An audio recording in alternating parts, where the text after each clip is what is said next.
শুভ সকাল বন্ধুরা। সানডে সকালে তোমাদের সাথে আবার আমার ডেলি ব্লগ শেয়ার করার জন্য চলে এসেছি। চলো, বিছানা অ্যারেঞ্জ হয়ে গেছে, ব্রাশ নিয়ে চলে এলাম। সকালবেলা আমাদের জানলাটা থেকে খুব রোদ আসে, তাই জানলাটা একটু খুলে দিলাম। রোদটা খুব ভালো লাগে, এখনও রোদটা গায়ে লাগলে খুব আরামই লাগে। চলো, মুখ ধুয়ে নিলাম। মুখ ধোয়া কমপ্লিট হয়ে গেছে। আজকে তার বাবা আছে বলে মেয়েও তার বাবার সাথে ঘুমোচ্ছে। আমি আটাটা মেখে নিলাম। আটাটাতে একটু দই দিয়েছি, কারণ কি আমার বরের আটাটাতে দই দেওয়া খুব পছন্দ। দেখো, দই দিয়েছি বলে আটাটার খুব সুন্দর সফট হয়েছে।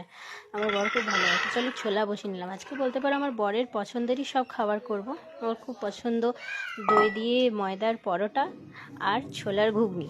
ঘুগনি বসাবার জন্য মটরশুঁটি, এটা আঞ্জির, এটা আমাদের রাঁচিতে পাওয়া যায়। এটা না কোলেস্ট্রলের জন্য খুব ভালো, সবাই খেতে পারো তোমরা। মশলাটা রেডি করে নিচ্ছি। দেখো মশলাটা দিয়ে কী কী দিয়েছি: পেঁয়াজ দিয়েছি, ধনে দিয়েছি, রসুন, লঙ্কা আর একটা টমেটো দেবো। নিয়ে মশলাটা রেডি করে নেবো। দেখো মশলাটা রেডি হয়ে গেছে। এবারে উঠিয়ে নেবো। মেয়েকে উঠিয়ে দিয়েছি, দিয়ে ওকে ব্রাশ দিয়ে দিয়েছি। Brush complete. এরপরে ওর চুলটা প্রত্যেক দিনের মতন একটু বেঁধে দিই। ও চুল খুলে রাত্রেবেলায় শোবে আমার মতন। নিয়ে চুল সকালে উঠে তার বাঁধতে হয়। ও একটা খেলো, আমিও একটা খেলাম, আমার বর একটা খেলো, তিনটে ভিজিয়েছিলাম। এটা খাওয়া কিন্তু খুব ভালো। দেখো বরের ফেভারিট নাস্তা রেডি।